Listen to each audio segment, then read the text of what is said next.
Welcome to the Bucket Plan on Demand, a podcast for financial advisors based on the best-selling book and process that simplifies financial planning. Hear from skilled industry professionals and special guests each episode that will help perfect your approach with clients and your results. Hello, I'm Matt Seitz, Chief Marketing Officer at C2P. Today, we're sharing the rest of Ash's presentation from our Mastermind Collegium on debunking Social Security myths. You'll learn how to maximize Social Security benefits, understand the impact of pensions, and more. We hope you enjoy. All right, benefits are based on your last 5 years of earning. Because people used to have a lot of corporate pensions, it was like, oh, it's the highest 3 of the last 5, or the highest 5 of the last 10, or they got all these crazy ideas about Social Security pension. But it's based on your highest 35 years of indexed earnings. You need at least 40 quarters, right, in order to earn a benefit at all. But once you get the 40 quarters in, you at least have some kind of a Social Security benefit. But it's based on your highest 35. You have 45 years of earnings, they're going to take your highest 35. Other pensions do not affect your Social Security benefit. It depends, right? It depends whether it's a covered pension or a non-covered pension. In New Jersey, police officers, firemen, they get a pension, but they didn't pay Social Security taxes on those earnings. That is considered a non-covered pension. So that the police officer starts in the force at 25, at 50 he retires, 10 years later he's working in a job where he's earned money that he's paying Social Security taxes on. So now he has a Social Security benefit, but because he has this non-covered pension, his Social Security benefit is going to get reduced by as much as $600 a month. It doesn't say that on a statement. It says, oh, you're going to get $1,500 from Social Security. I said, no, you're not, because you have this pension that you didn't pay Social Security taxes on. Not only that, but you also have the government pension offset to worry about. And what that is, it says if you're entitled to a spousal benefit or a survivor benefit, that also gets reduced because you have this non-covered pension.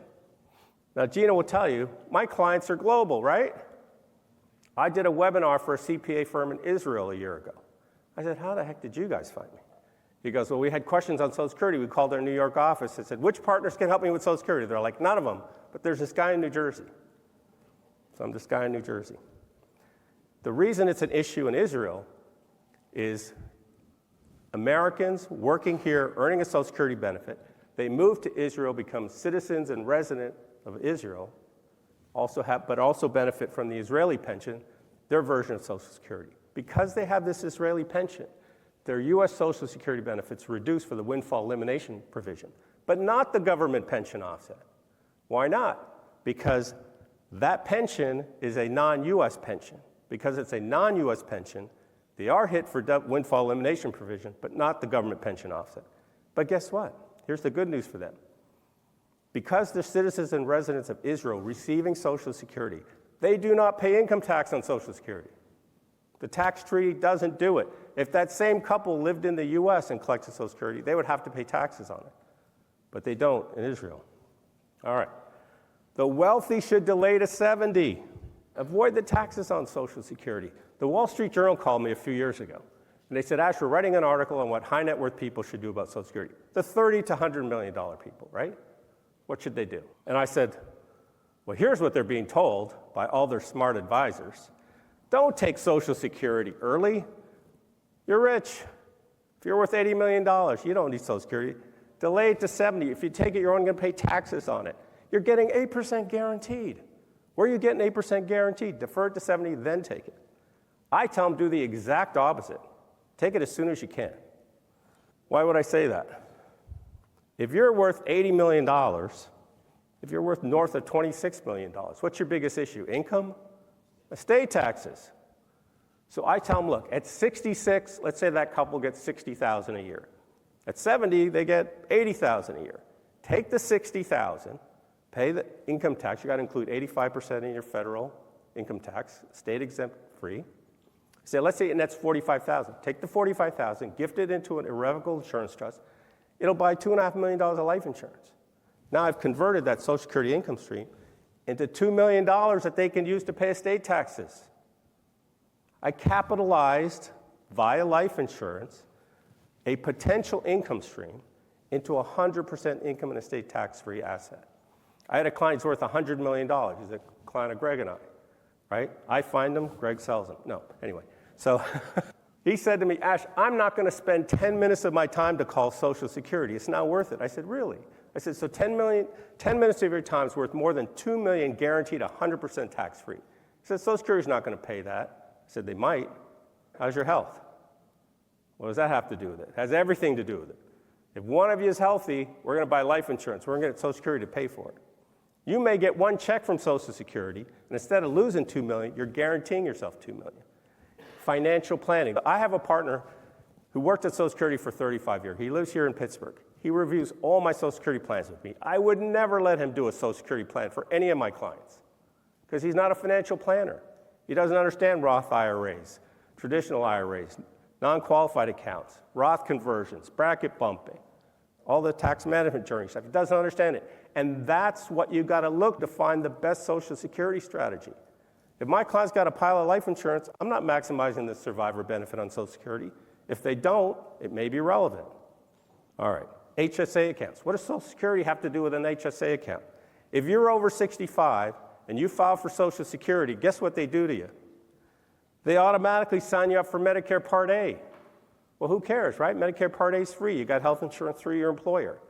Well, it matters now because now you're technically on Medicare. You can't unsubscribe to it. And since you're on Medicare, you can't contribute to an HSA anymore. And you were supposed to stop 6 months before you got onto Medicare. So all those contributions are taxable and there's a penalty. Social Security benefits are exempt from taxes. Well, the real answer is it depends, right? Depends on your provisional income. What did we learn at Tax Management Journey? You have a third income in retirement. Capital gains, ordinary income, and now provisional income, Social Security taxes, right? They look at your AGI plus half your Social Security plus your muni bond interest. AGI, muni bond, that's basically your modified adjusted gross income plus half your Social Security. Social Security is taxed differently. It's tax favored compared to a IRA distribution or wages, right? So again, taxes. The differentiator that they talk about at C2P, the strongest one in my opinion, is all this tax management stuff. If you've never gone to Tax Management Journey, go. That's the secret sauce.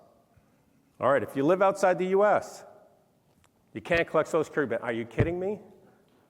There's probably a couple of exceptions, but virtually every country I've ever dealt with, it doesn't matter that you live overseas. You earn the Social Security benefit. You're entitled to it. Do you have to be a U.S. citizen? No. Do you have to be a green card holder? No. You paid into the system, you get your money. Nobody's getting money if they didn't pay into it. But if they paid into it, they're getting it. Even if you're the spouse of the person who was the U.S. citizen who earned the Social Security benefit and you had nothing other than you were married to the guy, you still get it. All right. Social Security agents are permitted to offer advice. Holy crow. They don't even know their own rules. Good Lord. I mean, to be fair, that code section for Social Security is nuts. It's over 1,200 pages long. But well, maybe I'll get to that. They shouldn't offer advice. They can answer your questions, okay? But as far as advice, when should you take it? That depends on all that other stuff, right? How long do you plan to work? How's your health? What other money do you have saved up? Do you have other pensions? What tax bracket? All of that. Not about if you do it now, you get this number. If you wait, you get that number. That's ridiculous.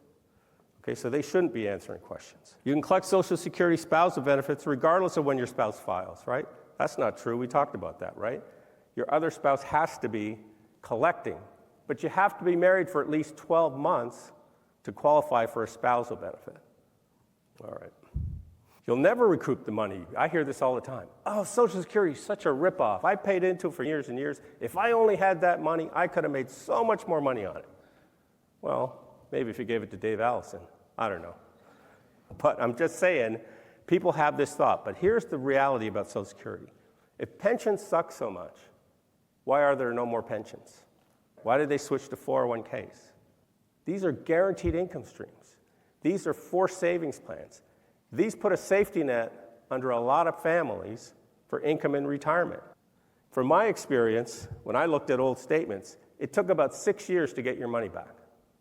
Granted, some people could have done better, but I'm saying when you're talking about a program that covers a national population of retirees, Social Security is a pretty good deal. Same-sex couples, an ignored part of the population, for Social Security planning until same-sex marriage became legal. As soon as that happened in 2015, Social Security allowed same-sex couples all the same benefits as heterosexual couples. Steve Benny can assert to this. 5 years ago, I helped a same-sex couple with Social Security planning. They didn't even know they could do it. They were so appreciative that they didn't do any other business with me. Until 5 years later, I got the phone call 6 weeks ago, and they said, Ash, I'm retiring now. I have $2 million in my retirement account. I've gone to all these fancy steak dinners in Florida. I don't like these people, but I like you, and you helped us. So we got their $2 million account, right? Just saying. Do the right thing. Only those receiving Social Security checks will get cost of living increases. I had a managing partner of a big CPA firm in New York, and he said, I just heard there was an 8.7% increase in cost of living last year, right? That's when he called. Should I file for my Social Security now and past full retirement age because I don't want to miss that cost of living increase? I said, you're getting it anyway. Between age 62 and 70, whether you're collecting or not, they're going to adjust your PIA, your projected Social Security benefit amount, by those cost of living increases. You're going to get it either way, right? You don't need to be collecting a check. Now, they apply the cost of living every January, but I tell people every Social Security statement's incorrect. They're all wrong. Why is that? Because they don't know what the future cost of living increases are going to be. Until they're applied, they got to revise all those statements, right? So you've got to put in your own projections. But the point is you don't have to be collecting to receive that cost of living increase. Income will not affect your Social Security benefit when you're filing prior to full retirement age. Well, we know there's an earnings test, right? The $22,000. Here's where it gets a little tricky. As a planner, keep this in mind. The $22,320 is between 62 and full retirement age, except for the year that you reach your full retirement age. Then you're allowed to earn $59,520. Every $3 above that, they take back $1. But here's where planning comes in. Let's say my client turns 67, full retirement age, in June. They earn $100,000 a year, and they plan to work through that whole year. $100,000 is a lot more than the $59,520. But they don't look at that $100,000 for the year. It's only January to May, because once they get to June, full retirement, they don't count earnings anymore. So if his earnings from January to May are under $59,520, which they would be, they can start in January. They don't have to wait until full retirement age. So for a lot of people, that year that they reach their full retirement age, you get that bump up, you can oftentimes start checks earlier. All right, you need 10 consecutive years of earnings to qualify for Social Security. They don't have to be consecutive, right? You just have to earn $1,730 in a quarter, and once you get 40 quarters in aggregate, you qualify. That's your 10-year total. They don't have to be consecutive. I had a doctor once who said, I need you to figure out my Social Security. I don't want to screw this up. I'll send you my statement. I said, well, send me your wife's statement. He goes, no, she doesn't have a benefit. I said, send me your statement anyway. He sends me her statement. She has 39 credits. It says your benefit is 0, but you have 39 credits. I said, are you kidding me? If she can earn $1,730, I don't care if she's cutting grass. Do something. She'll get a $500,000 pension. I find out she's working in his office. I said, pay her. Lord. Okay, you must be divorced for 10 years to qualify for an ex-spousal benefit. You have to be married for 10 years, of course, but you only have to be divorced for 2 years unless your ex is already collecting, then you don't have to wait the 2 years, right? So just know that. It's different than for married couples. There is no exception to the 10-year rule. I've taught so many classes to family attorneys, right? Divorce attorneys. They don't know that much about Social Security, but they know the 10-year rule. Who here knows the 10-year rule? Your marriage has to last at least 10 years to collect a benefit off your former spouse. Is that always true? Nope. There are exceptions. Of course there are exceptions. That's how Social Security works. So here's an example. And by the way, all these scenarios I talk about are actual clients of mine. This couple married each other. After 5 years of marriage, they got divorced. 18 months later, they remarried each other. On the 10th anniversary of their first marriage, they got divorced again.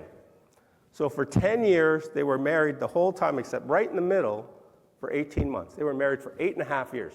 Do they qualify? Anyone want to take a shot at that? Yes, they do. Why? Because there's an exception. The exception says if you remarry the same person by December 31st of the following year, you're deemed to be married in each of those years and you qualify. All right. If you qualify for an ex-spousal survivor benefit, but your ex-spouse got remarried, do you have to split the death benefit with his new wife? A resounding no, right? No, you don't. You both get 100% of the survivor benefit. It's not shared. This attorney called me and said, my client's husband just suddenly passed away. They were only married for 3 months. She called Social Security and to file for survivor benefit because she had no benefit of her own. Her husband was a surgeon. He had a max benefit. Social Security said, nope, you don't qualify. Your marriage didn't last 9 months or longer. I said, yeah, that's probably true. I said, but let me ask more questions. Was she ever married before? She said, actually, she had married the same guy 5 years ago for 3 years, got divorced, just remarried him. I said, because she was married to him previously, they will count that in that 9-month total. So she does qualify. So what's the relevance of this particular story? She was told no by Social Security, and that would have cost her $1 million because she had no benefit of her own. He was a max benefit earner. If she had a 20-year retirement, she would have collected $1 million in benefits. The person at the other end of the phone at Social Security said, nope, 9-month rule, you don't qualify. And how often is that happening?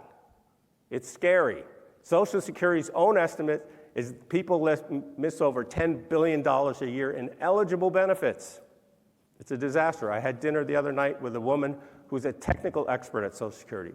She says, we're in crisis. We just do not have enough qualified, trained people to handle it, and it's too complicated. So you have to advocate for your clients. That's what we do here, right? We advocate for our clients. So if you're not doing Social Security planning, get smart in it, find someone else who can help you with it.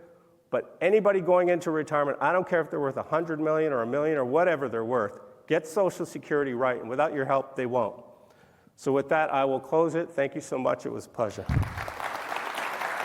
Thanks for tuning in to the Bucket Plan on Demand, brought to you by C2P, an organization whose purpose is to educate, train, grow, and support holistic financial advisors so families can achieve true prosperity.